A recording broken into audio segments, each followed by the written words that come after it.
এটা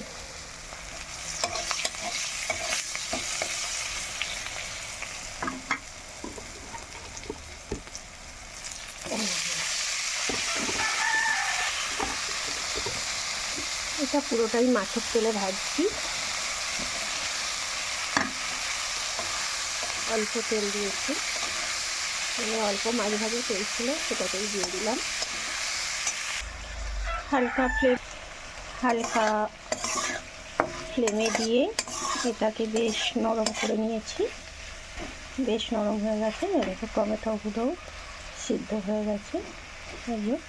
মানে ঘেটে দিলেই হয়ে যাবে। এখনও কিছু মশলা দিইনি। এবার দেবো একটু আদা, একটু সর্ষে আর একটু জিরে বাটা। ব্যাস, এই হলো এর মশলা। এটা দিয়ে ভাজবো না বেশি।